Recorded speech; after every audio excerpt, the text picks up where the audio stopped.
Hi you guys, welcome to my channel. I am Doreimani, and before we get started on the video, can we just, that intro, I mean, oh my god. Yes, that was done by Rochi here in their handle. They were nice enough to be able to commission this intro for my event that I have going on right now on my channel. And I was very excited. It's very beautiful. I was so excited looking at it. Oh my god. Anyway, welcome to week 1 out of 4 weeks of MAHOWEEN on my channel. This is going to be an event lasting in the month of October where we look at 4 different magical girl / magical properties and just take a look at them, review them, talk about them. I thought that this would be something fun to do for the month of October on my channel. I've had this idea since August. I was really excited about it. I've kind of like thrown it in, mentioned it in previous videos over the past couple of months. And the reason why I wanted to do this, Halloween was never my favorite. But I wanted it to be. Like, Halloween is a holiday. I like the passion that people have for it, but I never shared that same passion, but I wanted to. So I figured that now having a channel and like being able to do these creative things and be expressive, I thought like, you know, I wanted to do something that reminds me of what I used to watch growing up, like TV blocks where they'd have like special Halloween episodes and like the hosts of the show on like Nickelodeon and Cartoon Network would be talking and it would be really fun to watch. So that's what I wanted to do here. And I hope you're excited because we're doing this for 4 weeks. 4 weeks, yes. And on this first week, we are going to look at the very, very strange, very bizarre Precure Halloween movie that was given to us from the Go Princess Precure season. Go Princess as a season was about princesses, of course. Did it have anything to do with Halloween or pumpkins? No, it did not. But did this movie have anything to do with Halloween and pumpkins? Oh my god. Precure movies tend to end up releasing in the beginning of fall. It usually falls around the September / October range. And so this year, Toei Animation decided that why not we make this entire film about pumpkins. The Go Princess movie was also particularly interesting because it was the first time a Precure movie was separated into 3 parts. They had a short in the beginning, they had the main movie, and then they had another longer short at the end. It's a very interesting choice for the Precure franchise. I know at this time the CGI was very advanced for Precure. It had really come to life in a new way, and so they really wanted to experiment and do things that were more out of the box for Precure movies, and boy did they. Oh my god. The first part that we're going to look at is called Cure Flora and the Mischievous Mirror. This short is entirely in CGI. I really think that they were flexing with the use of CGI at this point. It begins with Cure Flora walking into this room. She has this flower headband that she's really excited about. She puts it on. She goes to the mirror, or what she thinks is a mirror, and she's greeted with her reflection of what she thinks is her reflection is actually these 5 green little blob ghost things. I don't know why they look like this. This little short is actually pretty interesting. It is done in a silent movie-esque style, so no voices. It's really just sound effects and music, and it's very Tom and Jerry, very Looney Tunes. So Flora's in front of the mirror. She's trying to see if this is actually her reflection or not. She's moving around, and then she discovers that it is actually these green little ghosts. So now, instead of becoming scared by this, oh, it's on. This is a competition. She tries to outdo these ghosts. She tries to make it so that they can't replicate what she's doing. She changes into her upgraded outfit in the show, and then she changes into a witch outfit. Meanwhile, there's a little like instructional little circle that tells the audience members that they can wave their miracle princess lights in order to cheer on Flora and the Flora lookalike and wave them around. It reminded me of like, now this is really old school, but it reminded me of like when I went to see Rugrats Go Wild. They had like a scratch and sniff sticker, and you had to scratch each thing when you saw it on the screen. And I still remember going to Burger King like 10 minutes before the movie started, and we got in there just in time to scratch the first sticker. That is unrelated, but is what it reminded me of. Now by this point, Flora is very irritated that they are imitating her perfectly. She does a bit too much, and the flower headband that she was so excited about falls off and breaks, and oh no, everything stops. She looks and tries to fix it, and one of the little ghosties tries to help her fix it, but ends up accidentally breaking it even more, and it dissolves into fairy dust. The music becomes very sad. It's a very sad moment, and the little ghostie who tried to help ends up turning into something that could replace her flower headband, and it lands on her head and becomes a little pumpkin. Or a big pumpkin, actually. This little scene is funny because the other ghosts are like, oh my god, this is not the same thing. This does not make it any better. But Flora looks in the reflection of her tears that are on the ground, her puddle of tears, and she says, wait, there is some potential here. So the other little ghosties become a dress for her. They transform into this pumpkin dress getup, and Flora is very happy about it. And then the other cures come in. We get Cure Twinkle and Cure Mermaid and Cure Scarlet, and they're all seeing Flora wear this new pumpkin dress. Very beautiful. Everything's good. Everyone's happy. The short ends. It's like, okay, that is what you call a short. Overall, it was like a warm-up for the movie. It's cute, it was fine, it was unoffensive. It got the audience involved with waving their lights, so that was a little precursor for what was to come for the main movie. And this one is titled The Pumpkin Kingdom's Treasure. So this movie begins, and immediately, oh my god, how nice is it to see my Go Princess girls. I haven't watched Go Princess since 2021. It was so nice to see them, especially when Yui came up on the screen.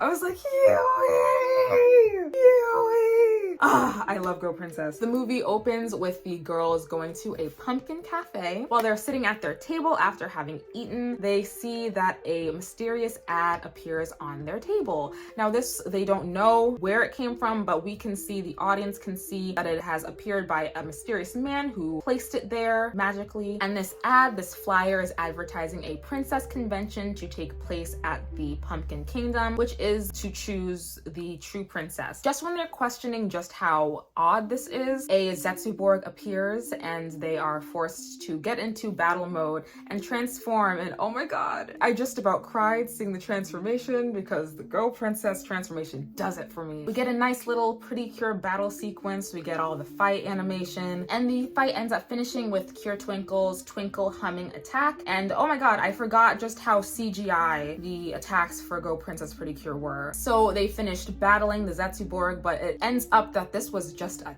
test. After the battle, the mysterious man transports them to another world. This is the Pumpkin Kingdom that they end up in, and Yui is left behind.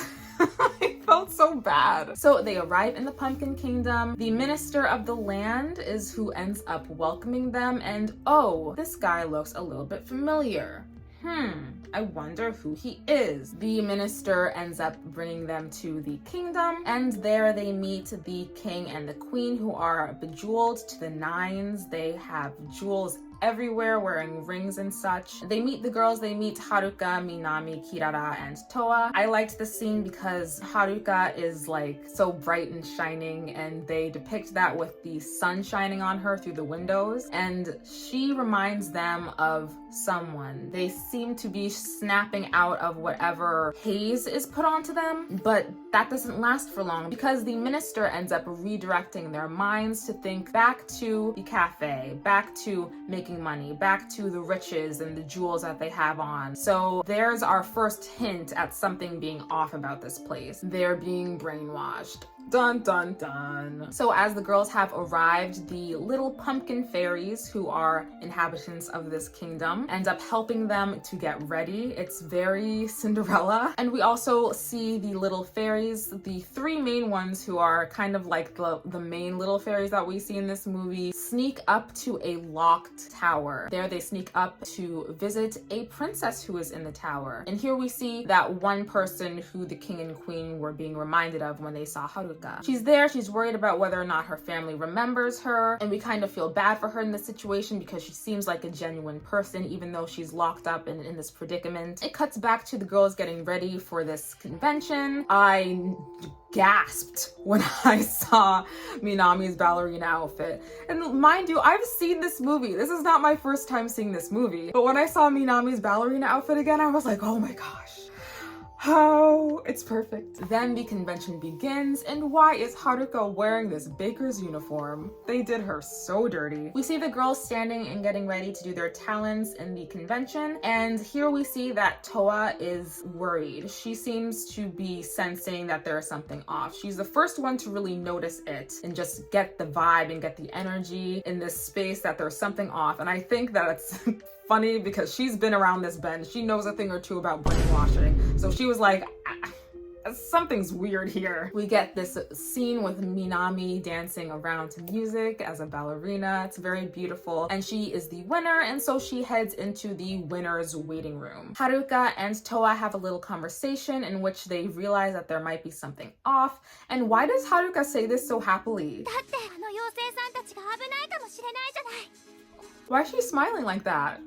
Kirara wins her portion of the contest, of course. Let's go. And while all of this is happening, Haruka decides to take Pafu and Aroma and follow the pumpkin fairies to see where they're sneaking off to, which is to go to the tower in which the princess is locked up in. Pafu and Aroma meet Pampururu. They're the only ones who are able to fly up to the tower and greet her. We learn about her background. We learn about her family, how one day she was out in the fields looking for pumpkins and her castle and her kingdom were turned upside down. We also learned that she used to make pumpkin pudding with her family and that they had a sacred recipe that was special to them. Are you tired of hearing about pumpkins yet? I'm tired of saying it. So through this story, Haruka learns that the minister is actually the bad guy. Meanwhile, Toa is in the middle of her music contest where she performs on the violin, and she is prepared to go into this winner's waiting room because she's like, how am I first place? Nobody else performed. Meanwhile, all of that is happening. The pumpkin fairies who are with Haruka show them the enslaved pumpkin fairies who are in there in the factory making pumpkin pudding. That's when Haruka realizes, so that's what was missing from the pumpkin pudding I had earlier. There was love missing. They were enslaved pumpkin fairies making this pudding. And we cut back to Minami, Kirara, and Toa, who we see are locked in these glass cages that were once the waiting rooms. And we learn the true identity of the minister, whose name is actually Warp. So the girls are now part of his collection, is what his entire reason for doing this is. Which I guess makes a bit more sense because I thought if he was trying to stop them, why would he invite them into this kingdom? But before we can get really into it, the baking contest begins. Haruka is there, she is ready, she's wearing her baker's uniform. She's like, I got this. Y'all don't worry about it. And then Warp makes the king and the queen the judges of this contest. Now, why would he do that? Set his own damn self up. Is now a bad time to say I don't really care for pudding?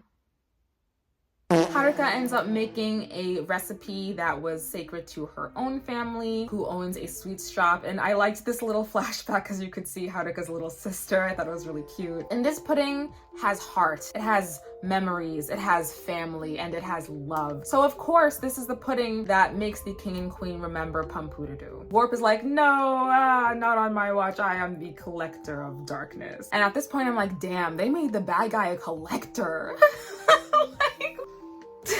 And now a battle against the Zetsuborgs begins. Kirara and Minami remain trapped, but not Toa. Toa managed to break out because she defeated the powers of darkness. She has been around this bend before, and I actually thought that this was pretty poetic considering her story. But Warp ends up capturing them right after Scarlet's transformation, and he ends up saying, now my Precure collection is complete.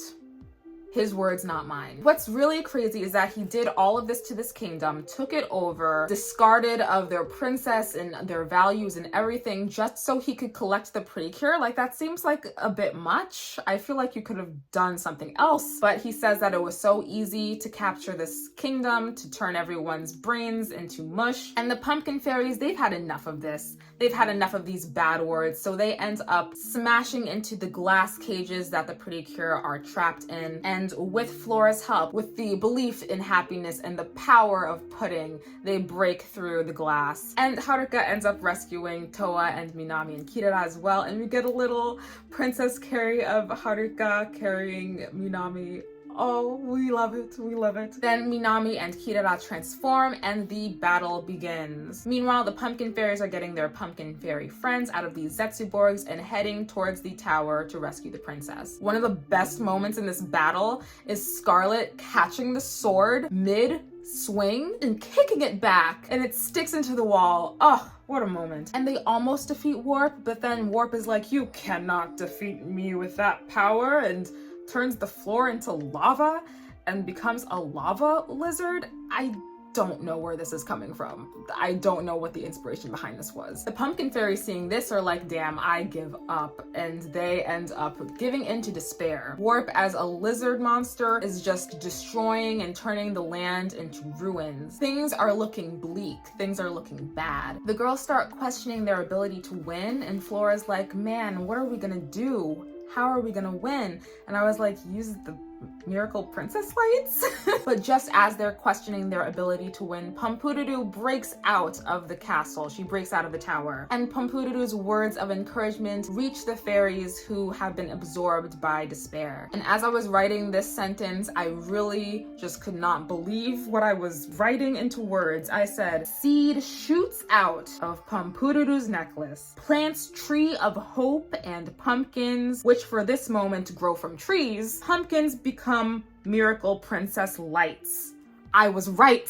So of course, if you don't know about Precure and the miracle lights, it is something that appears in every single Precure movie in which the audience, the kids, get involved. They wave their light sticks around and they cheer on the Precure in the most dire moment of the movie and give them power, give them energy. It's a really cute thing in a way to get them involved, though it does seem to be the be all end all. You know that it's gonna come, basically. There's no doubting that it's going to appear. So the audience cheering gives them a brand new princess key, and this one is a pumpkin. It is a Halloween themed princess key in which they use to have a powered up attack, and they transform into these new dresses, which are honestly, they're pretty cute. They're like baby yellow. They're a little bit nice. I like them. And they use their brand new attack, Precure Halloween Eclair. And Flora said something that I thought was actually pretty cool. She said, we are each our own, we will not yield to you. I thought that was a nice little thing that she said there, because it was basically like, you have your own ideas and we have ours. You can't put us in your box and make us subscribe to you, basically, which was I thought was a nice little message, even though it was very discreet. And there, with the final attack, everything is repaired. Everything goes back to normal. The kingdom, everything looks beautiful. We get to see an emotional family reunion between the king and the queen and Pumpududu. The king and queen are stripping themselves of these jewels that they were brainwashed into believing were more important. And it's very emotional to see their reunion, and they're hugging and crying. Everyone's crying. It's a very emotional scene. And here at the end, they get the help of Shamour from their, oh, I don't even remember what the item is called. But Shamour comes and she helps them get ready for their ball. And it was so nice to see her. Great characters. Her and Locke, it was very nice to see them. And in the credits, the girls are getting ready to attend their noble Halloween party. And that is the end of the movie. Just kidding, there's another short. Oh my god, why is this movie in 3 parts? This last part of the movie is another little short. It's about 15 minutes. It is called Precure and Leffy's Wonder Night. And this is another CGI short. It uses a different kind of CGI from the first clip. This one is using the type of style that is used in the Precure ending dances at that time. So it's a bit more accurate to how the anime looks, as opposed to that first one, which kind of looked, honestly, it kind of looked a little bit Disney-ish. This short opens with Haruka walking into her dorm room, and she sees a doll that is on her dresser, on her desk, and this doll is talking to her, but its mouth isn't moving. She's wondering, where is that voice coming from? Suddenly, the doll transports her into her world. She is transformed as Cure Flora, and she is running from pumpkin-headed Zetsuborg. And at this point, I'm like, oh my god, enough. Why? There's so much pumpkin. Mermaid and Twinkle and Scarlet also meet up with her. They meet this girl, Leffy, who was running away from the Zetsuborg with Flora. Leffy tells them about herself. She tells them why she brought them there. The night pumpkin stole the daylight from this land, and she is looking to restore it back. And if they bring the miracle princess lights to the top of his castle, then they will be able to reverse the effects. And that is why she brought them there, because she needs their help. She asks them if they can help her, and at this point I'm like, What if they say no? You know, we have a lot of stuff going on right now. But of course, they're Precure. They help people in their times of need. So they help Leffy to restore the daylight in this land. Leffy comes up with the idea to distract the pumpkin Zetsuborg by giving them a performance. She gets up on stage and she sings and performs for them. She performs for the audience. And the pumpkin Zetsuborg are trying to get to the front, and the other audience members are like, nah, we got here first. This is the pit, no pushing. Meanwhile, the Cures are heading to the castle. They meet up with Leffy, and Leffy has this very Mufasa Simba-esque flashback where they talk about anything the light touches has a name. We learn that Leffy's mother and father have been captured, and Flora promises that she will be able to see them again. And here we learn that Leffy is actually the princess and her mother and father are the queen, and that is why she's so desperate to rescue her kingdom and restore light. As they're heading up to the castle, they encounter the Night Pumpkin, and here a battle ensues. And Flora goofily knocks him out by falling on him head first, and I love this. It's just so Flora. I missed watching Go Princess. Mermaid, Twinkle, and Scarlet volunteer to hold him off while Flora and Leffy head to the top of the castle. And just as a note, some of these scenes do feel a bit lengthy, and I feel like they were trying to show off the animation a bit, because like, why did the scene of Flora and Leffy falling last for like 15 seconds? Even though they've been knocked down a bit, Flora has the resilience to keep fighting, and so they fight the Night Pumpkin again. In a lot of ways, Leffy kind of reminds me of the average Precure viewer or fan, because her tactics for fighting are very simple. She's biting his arm, she's dodging the pumpkin Zetsuborg, she's just doing normal human things. And Leffy ends up making it to the top of the castle, and she puts the miracle princess key into the top, and boom, the Night Pumpkin disintegrates. Lights shine, everything turns back to normal. The Cures are gathered, and Flora and Scarlet are in a married couple pose. And the scene ends with a performance of Dreams Are the Path to the Future, which is the second ending of Go Princess Precure. But the true ending of this movie is a miracle Princess Light sitting on the corner of the desk in which Leffy once was in Haruka's room, and it's sitting in the sunlight, and dust is catching the light like glitter in a late afternoon haze. And it's just a very beautiful end scene. I thought it was very warm and comforting. But that is the actual end of this movie, the Go Princess Precure movie. It has like 3 different names. All in all, I do remember seeing some rumors of Go Princess being chosen as the next theme because of how popular movies like Frozen were at the time. Very huge in 2014, so 2015, Toei might have been trying to like go into that vein of princesses and appeal to that audience. So this movie does kind of depict that, and it has some different influences coming from Cinderella, Rapunzel, even Sleeping Beauty. And this movie just feels like a little bit of a love letter to those types of movies. When I first saw this movie, I was not impressed. I had seen a few other movies from the Precure franchise, those of which I felt were much better written. And seeing this movie that had so much to do with pumpkins and Halloween was so bizarre to me. I know that it came out at the time of year in 2015, but I just didn't feel like it had to be about pumpkins so heavily in every single 3 shorts that were present in this movie. However, watching it a second time, I do feel like I was able to appreciate it a little bit more for this video.